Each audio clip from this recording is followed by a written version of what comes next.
दर्शकों नमस्कार। दिल दिल्ली दिल देश में आपका बहुत स्वागत है। आप देख रहे हैं कार्यक्रम चर्चा गरम है। आज इस कार्यक्रम में हम किसानों के मुद्दे पर बात करेंगे, किसान आंदोलन पर बात करेंगे। 2 दिन पहले ही सरकार ने न्यूनतम समर्थन मूल्य रबी फसल के लिए जारी किए हैं, इन पर चर्चा करेंगे। और आज चर्चा करने के लिए हमारे साथ मौजूद हैं पत्रकार, लेखक, कवि, साहित्यकार रणविजय सिंह सत्यकेतु। सरकार ने गेहूं का न्यूनतम समर्थन मूल्य यानी एमएसपी 40 रुपये बढ़ाया है। कि आंदोलन कर रहे किसानों का कहना है कि सिर्फ बढ़ोतरी 2% हुई है, जबकि इन्फ्लेशन दर जो है 6% है।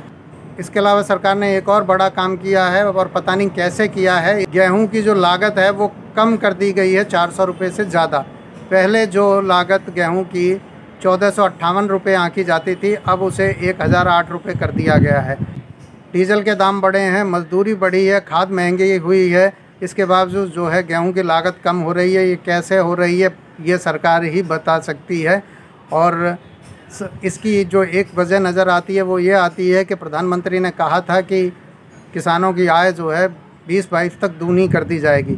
तो हो सकता है कि इसी की आड़ में कहा जाए कि अब जो नया न्यूनतम समर्थन मूल्य है गेहूं का वो 2015 रुपये हो गया है, और जबकि सरकार ने उसकी लागत जो है 1008 रुपये आंकी है, यानी दुगने से सिर्फ 1 रुपया कम। और सरकार सीना ठोक कर ये कह सकती है कि किसानों की आय देखिएगा हम दुगनी कर रहे हैं। ऐसे ही गर्म सवालों पर हम चर्चा करते हैं किसानी मामलों के खास जानकार और वरिष्ठ पत्रकार रणविजय सिंह सत्यकेतु से। सत्यकेतु एक अच्छे कवि भी हैं। पहले हम सुनते हैं उनकी कविता घरों से निकले दाने। कानून बना हमें क्या एतराज़ है, मगर जीने का रास्ता तो छोड़ो। सूरत बदल हमें क्यों नागवार है, मगर सीरत की गिरेबां तो छोड़ो। हम किसान हैं, धरती कोड़ते हैं, मिट्टियां जोड़ते हैं, बीज को बालियों में बदल दाल रोटी की शक्ल देते हैं। हमें पता है किस माटी से क्या उगेगा, किस ऋतु से खलिहान भरेगा, किस मौसम कब ख्वाब जगेगा। हमें पता है घरों से निकले दाने कितनी बेकदरी झेलते हैं। साहूकार से लेकर मंडियों तक सब उसकी हैसियत तौलते हैं। हमें दुख होता है अपने पसीने की जलालत देखकर, अपने श्रम को नकारा जाता देखकर। हकीकत समझो, हम फसल बेचते नहीं, जीने की हसरतें खरीदते हैं। सुबह की खुशी और रात की नींद को गढ़ते हैं। तुम्हें अख्तियार है, तुम अपनी कर बेच कर बिछोना गैरों की छत पर टहल, मगर हमारी आन का बगैर पूछे सौदा न कर। याद रखना हमारे हाथों में हल है, पत्थरों को भी जोतने का जज्बा रखते हैं। नाक छूते गुस्ताख को बिला शक धूल चटा सकते हैं। दर्शकों नमस्कार। दिल दिल्ली दिल देश में आपका स्वागत है। 2 दिन पहले ही रबी फसलों के न्यूनतम समर्थन मूल्य घोषित हुए हैं और हम इस मुद्दे पर चर्चा कर रहे हैं पत्रकार, कवि और साहित्यकार रणविजय सिंह सत्यकेतु जी। सत्यकेतु जी, बहुत बहुत स्वागत है आपका। शुक्रिया। आपकी कविता उसमें किसानों की स्थिति का बहुत अच्छा वर्णन आपने किया है। तो उसमें जो एक पंक्ति है, मैं उसी से शुरुआत करना चाहूंगा अपने सवाल की। हम फसलें बेचते नहीं, जीने की हसरतें खरीदते हैं। जी। अभी आपने देखा है कि जो एमएसपी घोषित हुई है उसमें गेहूं पे 40 रुपए बढ़ाए हैं, और उसे लेकर किसान नेता तो खैर काफी आलोचना भी कर रहे हैं। क्या आप समझते हैं कि जिस तरह से भाव घोषित किए जाते हैं उससे किसान इस लायक हो पाता है कि जीने की हसरतें खरीद सके? नहीं, बिल्कुल नहीं हो सकता। और मतलब किसानों की स्थिति तो फिलहाल और निरंतर खराब होती जा रही है। और जो ये 3 कृषि कानून आए हैं तो मुश्किल खड़े होंगे। और ये एमएसपी जो इन्होंने घोषित किया है ये तो महज एक आंकड़ेबाजी है इनकी। पिछले साल 1975 रुपये मूल्य रखा था इन्होंने, और इस बार 40 रुपये बढ़ा के 2015 रुपए एक तरह से दिखाया है। लेकिन दिक्कत ये है कि कोरोना से पहले तक जो कृषि लागत थी वो 1458 रुपए की थी, और इन्होंने कोरोना काल में, जबकि दिक्कतें हर तरफ थी, हर परिवार में थी, तो कृषि लागत को इन्होंने 1008 रुपए कर दिया। इनको दिखाना इसमें है कि हमने इसमें आपकी एक आय को दोगुनी कर दी है। इसमें हाँ, एक बड़ा सवाल मैं इसमें है कि ऐसे समय में जबकि पेट्रोल के दाम बढ़ रहे हैं, डीजल के जी दाम बढ़ रहे हैं, डीजल जिसका सीधा संबंध किसान से, उसका ट्रैक्टर चलेगा, ट्यूबवेल चलेगा, और इसके अलावा खाद महंगी हुई है, रसोई महंगी हुई है, गैस महंगी हुई है, उसका खाना पीना सब महंगा हुआ है। ऐसे स्थिति में अगर वो श्रमिक रखता है और उसे श्रम देता है, वो महंगा हुआ है, तो ऐसी स्थिति में ये कैसे संभव है कि गेहूं की लागत कम हो गई हो? बिल्कुल नहीं, ये तो वही कहा ना, एक निष्ठुर व्यवस्था इसे कह सकते हैं हम, कि अगर लागत हमारी 2 साल पहले तक 1458 रुपए थी, तो एमएसपी तो आपको, अगर अगर कल्याणकारी व्यवस्था है ये, तो एमएसपी तो आपको सीधे 2900 या 3000 घोषित करनी चाहिए थी, तभी वो कुछ मतलब राहत मिलती किसानों को। उल्टे आपने किया कि लागत कम कर दिया। कहाँ से लागत कम हो गई? कीमतें बढ़ती चली जा रही हैं, तो लागत तो बहुत ज्यादा हो गया। बल्कि आज अगर हम कृषि पिछले सालों की तुलना में देखें, तो हमारी लागत तो 1700-1800 रुपए हो जाती है। तो उस लिहाज से तो 3000 से ऊपर एमएसपी घोषित होनी चाहिए, और आपने उसको लागत 1000 करके और एमएसपी आपने 2000 कर दिया। मतलब खेल कर दिया कि आपकी आय हमने दोगुनी कर दी।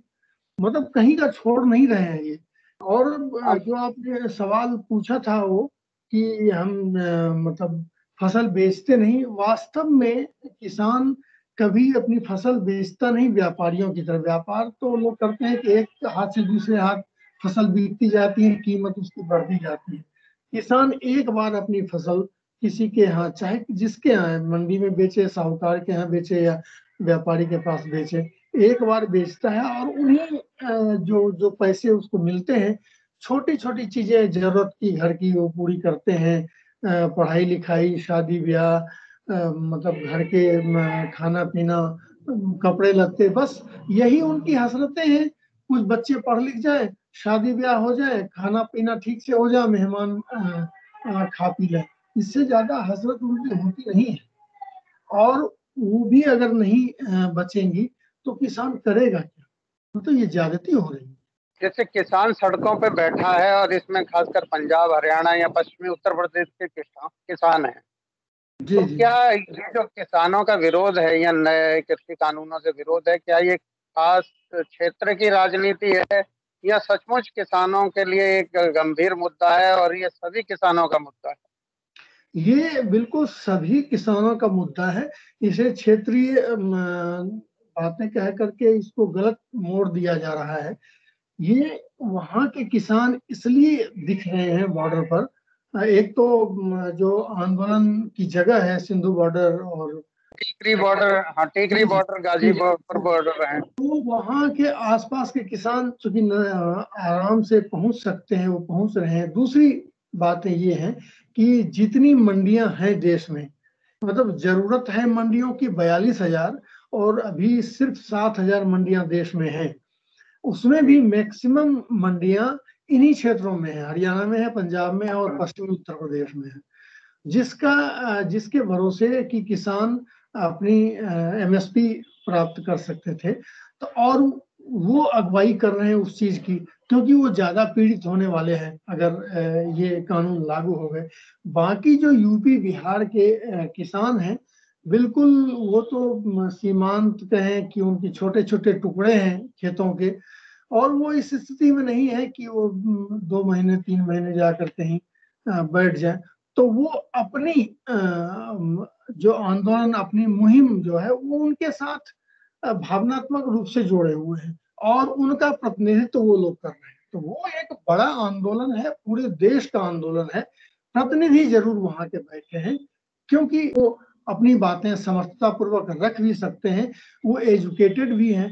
हरियाणा, पंजाब और पश्चिमी उत्तर प्रदेश के किसान शिक्षित हैं। वो जानते हैं कि ये कानून कितना घातक है और इसलिए धरने पर बैठे हुए हैं, आंदोलन लगातार चला रहे हैं। आपने बहुत अच्छी एक बात बताई है, और ये मेरी जानकारी में भी आई थी कि पूर्वांचल के किसान हैं या बिहार के या अन्य राज्यों में ऐसी स्थिति है बहुत से किसानों की, ज्यादातर की, कि वो सीमांत हैं, उनके पास जमीन बहुत छोटी है और इतनी फसल भी नहीं होती है कि वो पूरी उसे बाजार में ले जाएं। जी और जी यही वजह है कि उनका जो गुजारा चलता है कि वो परिवार का एक सदस्य परिवार से दूर रहकर मुंबई में, दिल्ली में या किसी और नगर में जाके नौकरी हम्म, करता है, दिहाड़ी करता है, और तब उन लोगों के घर चलते हैं। तो जी ऐसी स्थिति में वो उस मायने में बाजार से जुड़े किसान नहीं, क्योंकि उन्होंने बाजार देखा ही नहीं है। मंडीकरण आप कह रहे हैं जिस तरह से, कि मंडीकरण पूर्व में बहुत ही कमजोर है, मंडीकरण की व्यवस्था जो जी आजादी के 70 के बाद से भी अब तक नहीं हो पाई है। और अब तो खैर उसे जहां है वहां भी खत्म करने की ही तैयारी है।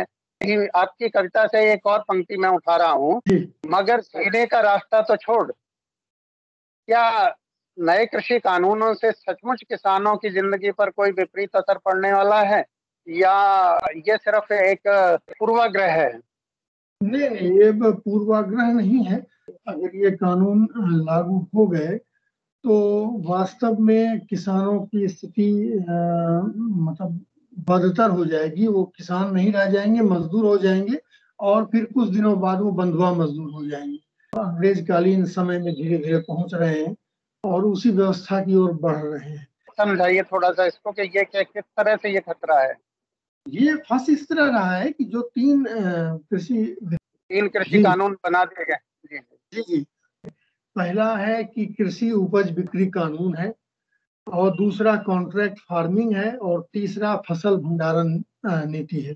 ये इसका सामान्य जो अर्थ हम निकालते हैं तो उसमें कृषि उपज बिक्री कानून जो है ये साफ साफ जो किसानों की मांग है। एक तो ये उनका है कि आप अगर हमारे लिए फायदे के लिए अगर कोई कानून बनाना चाहते हैं तो एक तो हमसे बात कर लें। आपने अकेला फैसला ले लिया कि हम आपको लाभ पहुंचाना चाहते हैं, आप जानते नहीं कि आप मुझे लाभ चाहिए क्या।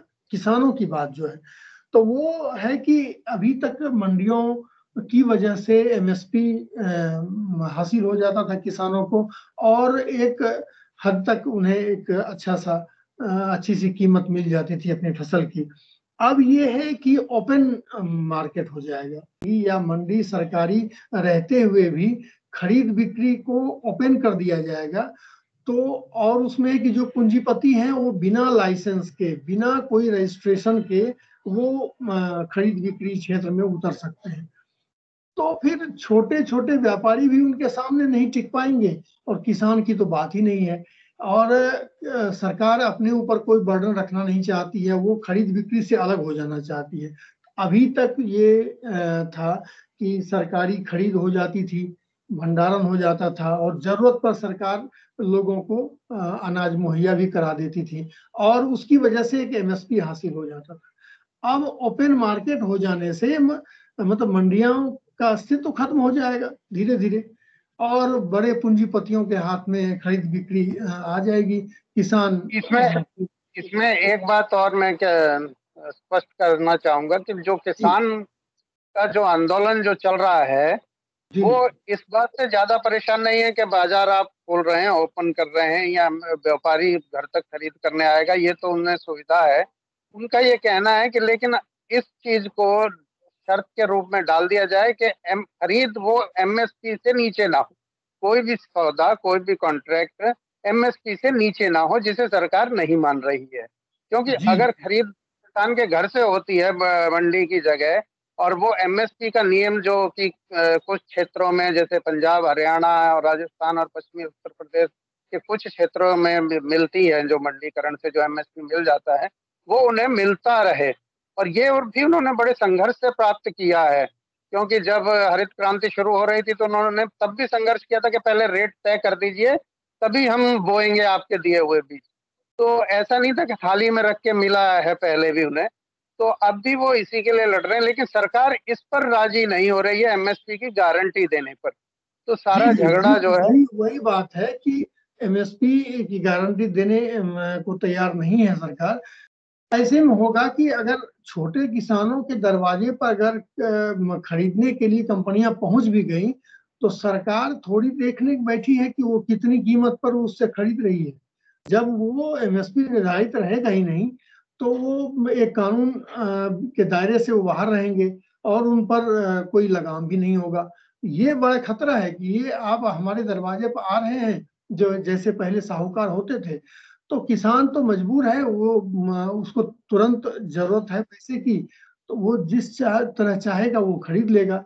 दूसरा, ये जो कॉन्ट्रैक्ट फार्मिंग वाला है, ये और भी खराब है। कॉन्ट्रैक्ट फार्मिंग से पहले मैं एक और सवाल पूछ लेता हूँ, छोटा सा, इसी से जुड़ा था कि एमएसपी को इसलिए भी जरूरी माना जा रहा है कि जिन राज्यों में, जिन इलाकों में मंडीकरण नहीं है, मैंने जी ये देखा भी है कि जैसे उत्तर प्रदेश के ही हिस्से की मैं बात करूंगा कि वहीं के बारे में मुझे ज्यादा जानकारी है कि वहां अब भी ये व्यवस्था है कि गांव से ही कोई व्यापारी खड़ा हो जाता है और वो घर घर जाके लोगों से जिनकी छोटी फसल होती है खरीदता है जी और ट्रैक्टर भर के वो ले जाता है जहां भी एमएसपी सेंटर है, चाहे वो पंजाब है या हरियाणा है।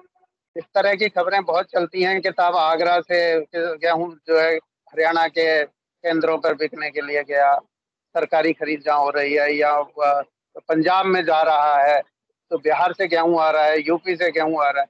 तो आप ये सोचिए कि वो कितनी एमएसपी से कितना कम में खरीदते हैं कि वहां की लागत भी निकाल लेते हैं, मतलब बहुत अपना ट्रांसपोर्ट लागत भी।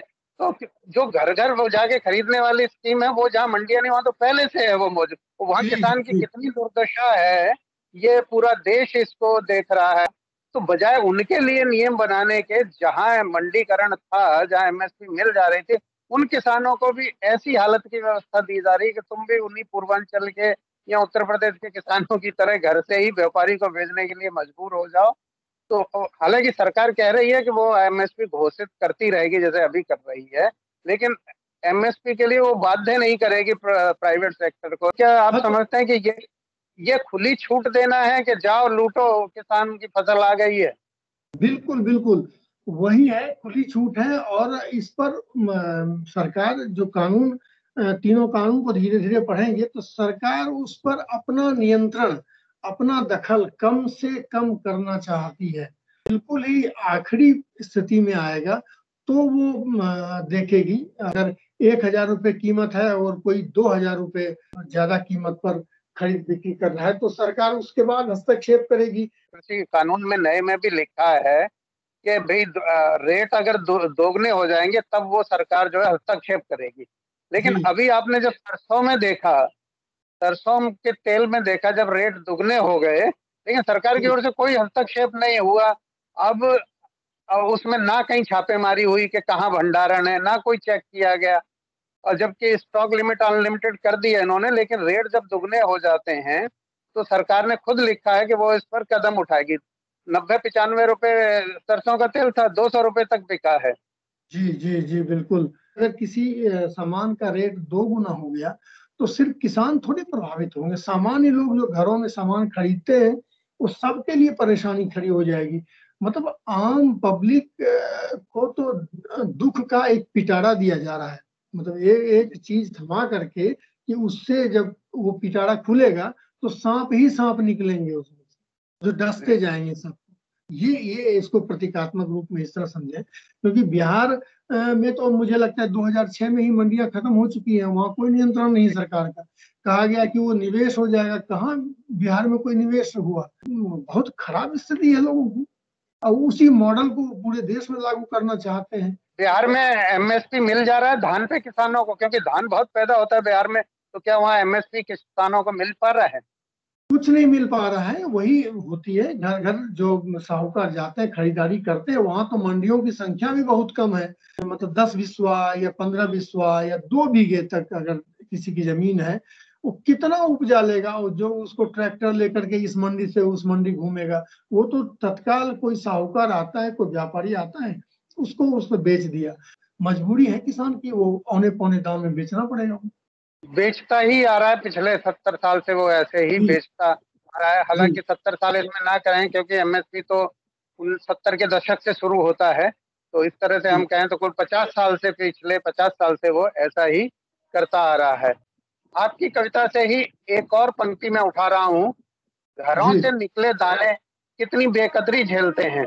मैं ये भी देखने में आया कि मंडीकरण के ढांचे में किसान पीछे छूट गया और जो व्यापारी है वो प्रमुख होता चला गया, और जो नए कानून है उसमें भी इस तरह के ही नियम लाए गए कि ये शुरू से ही ऐसा हो रहा है कि किसानों के खिलाफ ही चीजें बनाई जा रही हैं।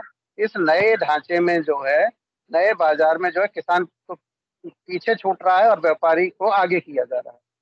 मंडियां कभी भी किसान हित में नहीं रही हैं। एमएसपी का लाभ जरूर मिलता था किसानों को, मतलब जो मंडी तक पहुंच जाते थे उनके लिए मैं कह रहा हूँ। जो गांवों में घरों में बेच देते हैं तो वो तो कोई रेट ही नहीं है उनका। बहुत सारे किसान मंडी पहुंच करके भी, जो छोटे किसान हैं, अपनी फसल नहीं बेच पाते थे, वहां भी बिचौलिए ही खरीदते थे क्योंकि उनकी तौल हो नहीं पाती थी। बजाते इसके कि आपको मंडी की कमियों को दूर करते, कि अगर आप हित में सोच रहे थे तो मंडी में जो कमियां रह गई थी उनको आप मजबूत करते, दूर करते, तो किसान को लाभ हो जाता। अब ये है कि किसान पहले भी मजबूर था, अब ये कानून आने के बाद उनकी दिक्कतें और खड़ी हो जाएंगी। मतलब हमारी चीजें, हमने उसको खून पसीने से उगाया है और उसको ऐसे कहते हैं कि ये तो सड़ा हुआ है, इसमें दाग लगा हुआ है। मतलब अनेक तरह के तर्क दे करके उनको डिमोरलाइज किया जाता है, उनकी कीमत कम लगाई जाती है और औने पौने दाम में खरीदी जाती है। अब स्थिति और भी खराब होने वाली है।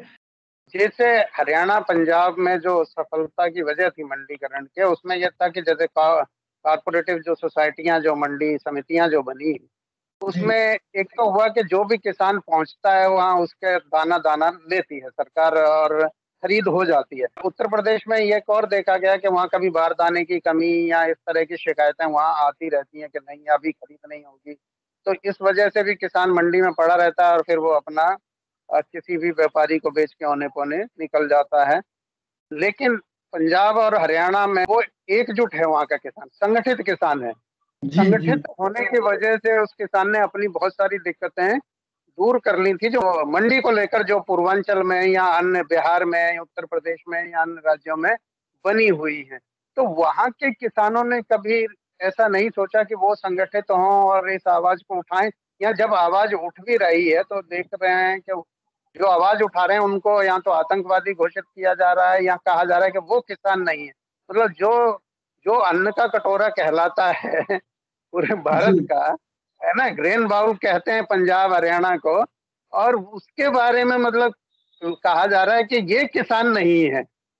तो आप कितना इस बात से सहमत हैं कि ये सिर्फ राजनीति है या एक ओछी विचार है जिसका प्रचार किया जा रहा है देश के अन्नदाता के खिलाफ? ये तो एक सरासर मजाक है। तो इस देश का की भूख मिटाने वाला वर्ग है, आप उसको आतंकवादी घोषित कर रहे हो। हमारी जो व्यवस्था है उसको देखने वाले लोग हैं, उसकी मानसिकता को दर्शा रहा है कि हम अपने ही किसानों को, अपने ही मतदाताओं को, अपने ही देशवासियों को आतंकवादी कह रहे हैं। और वह इसलिए कि वह एक सही मांग पर अड़ा हुआ है। किसान को जो है न्याय की लड़ाई लड़ने से भी नए कानून बना के रोका गया, तो क्या नहीं, ये उनके लग रहा सामने जो पूंजीपति हैं एक से एक बड़े वकील खड़े खड़े कर देंगे और वो किसान अपना पक्ष नहीं रख पाएंगे। वो इन्हीं कानूनों की आड़ में वो पूंजीपति अब जीत ले जाएंगे मुकदमा। कॉन्ट्रैक्ट फार्मिंग का फार्मूला नया नहीं है, लेकिन आप देखोगे कि जैसे नील की खेती थी अंग्रेजों के टाइम पे, तो वो भी कॉन्ट्रैक्ट होती थी, 4 आना जी 2 रुपया का कॉन्ट्रैक्ट हुआ करता था उस समय में। उसने किसानों की बहुत दुर्दशा की और उसके खिलाफ गांधी जी को पूरा एक आंदोलन खड़ा करना पड़ा, और गांधी जी देश के सबसे बड़े नेता उसी चंपारण के आंदोलन से बने। जी किसानों की उस गुलामी को, जिसको अनुबंध कॉन्ट्रैक्ट फार्मिंग कहा जा रहा था, उसी से शुरू हुआ, और वही कॉन्ट्रैक्ट फार्मिंग को फिर से अब 90 के दशक के बाद रिवाइव किया गया। ये मैं नहीं कहता कि ये यही सरकार कर रही है। मुझे याद है कि पंजाब में पेप्सी ने टमाटर वगैरह को लेके या और चीजों को लेके कॉन्ट्रैक्ट फार्मिंग शुरू की थी 90s में। तो उसके बाद से आ रही है, हरियाणा में भी हल्दी को लेके कैथल वाले इलाके में एक कॉन्ट्रैक्ट फार्मिंग हुई थी, और उत्तर प्रदेश में हमारे परिवार के लोगों ने ही कुछ ने एक एक बड़ी कंपनी है देश की जो कॉफी बनाती है, उसके लिए चिकोरी की एक कॉन्ट्रैक्ट किया था। तो उसका अनुभव तो मैं बताता हूँ कि यह है कि पहले साल बहुत अच्छा उन्होंने रेट दिया, और जी बस जो फसल आई तो सम्मानित भी किया बुला के, और इनाम में कोई चीज भी दी। लेकिन हुआ क्या कि अगले साल वो जब गांव के और लोगों ने भी देखा तो सबने कहा कि हमारा भी होना चाहिए, तो उन्होंने कॉन्ट्रैक्ट जो है करना शुरू कर दिया। उन्होंने झट से जो है रेट जो है एकदम आधे कर दिए। जी ठीक है। उसके बाद भी स्थिति ये हुई कि जब वो चकोरी की फसल बोली गई, तो वो उन्होंने या तो कॉन्ट्रैक्ट बहुत ज्यादा कर लिए थे, या क्या था कि उन्होंने सबकी खरीदी नहीं। और चिकोरी एक ऐसी फसल थी कि वो सलगम जैसी एक आती है जिसका पाउडर बना के कॉफी बीन्स के पाउडर में मिला दिया जाता है। अमूमन आप देखेंगे कि इनके कॉफी वाले जो पैकेट आते हैं जिनसे आप कोल्ड कॉफी है वो तैयार है, जी उसमें जी जी लिखा होता है कि चिकोरी 30% या 20% जैसा भी रहती है, उसकी मात्रा उसमें लिखी रहती है। तो और बहुत ही कड़वा और बहुत ही उसकी स्मेल कॉफी जैसी रहती है। अब वो जब फसल कंपनी ने नहीं खरीदी तो बाजार में उसका कोई खरीदार नहीं था। जी जी किसान को बिल्कुल। मजबूरन जाके वो कूड़े में फेंकनी पड़ी, गांव के बाहर फेंकी जब उसने खेत में, तो उसे कोई पशु भी खाने वाला नहीं था, क्योंकि उसकी स्मेल इतनी तेज है, गंध इतनी तेज थी, और पशु भी तो वो वहां सड़ती रही, और उसमें बहुत टाइम लगा। तो इस तरह से किसानों से कॉन्ट्रैक्ट फार्मिंग में भी धोखा होता है, और किसान इतना समझदार नहीं है कि वो 2 या 4 बीघे के लिए मतलब अदालत पहुंच जाए और लड़ता रहे। तो वो मन मार के अपना बैठ जाता है, और ना उसे भाव मिलता है, बस वो ये करता है कि अगले साल से फिर कहता है कि गेहूं और वो सरसों बोएंगे।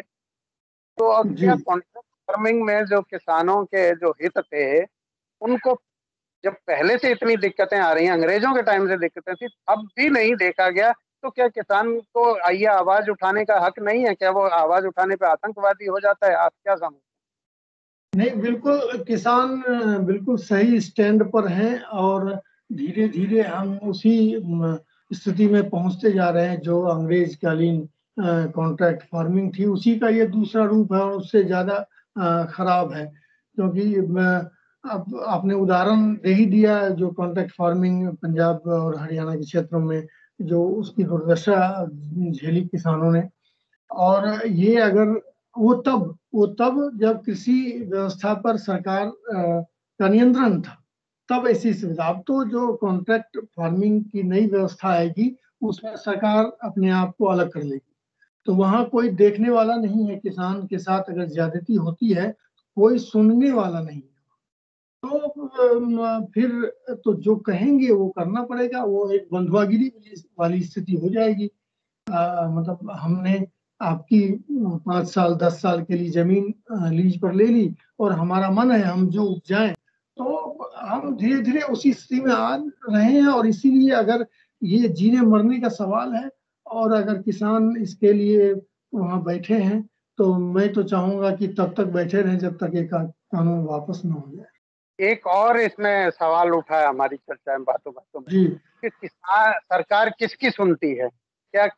किस तरह के किसानों की सुन रही है? तो इसके लिए हमारे पास बहुत अच्छा उदाहरण है। मोदी जी मन की बात करते हैं, उसमें कुछ किसानों की बात वो करते हैं।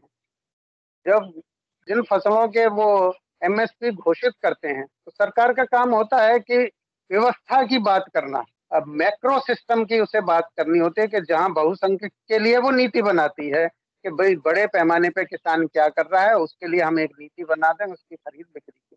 लेकिन जब हम ये देखते हैं तो वो बात कर रहे होते हैं स्ट्रॉबेरी वाले किसान से, वो धान वाले किसान से नहीं पूछते हैं, पूर्वांचल वाले से, जी कि बताओ तुम्हें एमएसपी मिल गया कि पूरा नहीं मिला।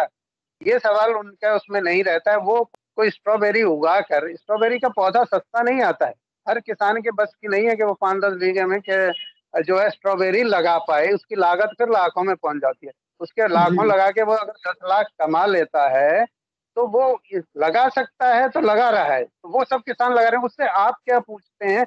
उसमें सरकार क्या करती है? सरकार का तो कोई योगदान नहीं है। तो सरकार की जो अपनी नीति है, या जो भी नीति आयोग में जो लोग बैठे हैं, जो सलाहकार बैठे हैं, क्योंकि पीएम की सीधी भूमिका नहीं होती है, उनके सलाहकार चीजें बनाते हैं और वो देते हैं, वो एक टीम होती है। तो वो किस तरह से पीएम को ही क्या गुमराह कर रहे हैं कि साहब आप इन धान वाले किसानों से ये मत पूछिए हमारी पोल खुल जाएगी, या पूर्वांचल के किसानों से ये मत पूछिए कि एमएसपी मिला या नहीं। आप ये स्ट्रॉबेरी वाले का हमने नंबर जुटाया, आप इससे बात कीजिए। तो क्या आप समझ रहे हैं कि ट्रैक ही गलत कर दिया जा रहा है और एक गुमराह कर दिया जा रहा है देश के नेताओं को अफसरशाही द्वारा? नहीं, अफसरशाही तो गुमराह करते ही हैं, और व्यवस्था को चलाना उनके कंधों पर ही होता है। और दिक्कत ये है कि फैसले लेने वाले कैबिनेट्स के लोग होते हैं, वो उनको समितियां जो रिपोर्ट देती हैं उसके आधार पर वो फैसले लेते हैं। और जो समितियां हैं जो दौरे करती हैं, जगह जगह स्थलीय परीक्षण करती हैं, तो ऐसे लोगों से ही मिलती हैं जो बड़े किसान हैं, और उनकी संख्या मुझे नहीं लगता पूरे देश में 3-4% से ज्यादा होगी। समितियों के जो लोग हैं वो वहीं जाते हैं, वहाँ दौरा करते हैं, उनका स्वागत होता है, उनके सामने वो फसलें दिखाई जाती हैं, और वही देख करके वो अपनी रिपोर्ट तैयार करते हैं और सरकार को पेश कर देते हैं।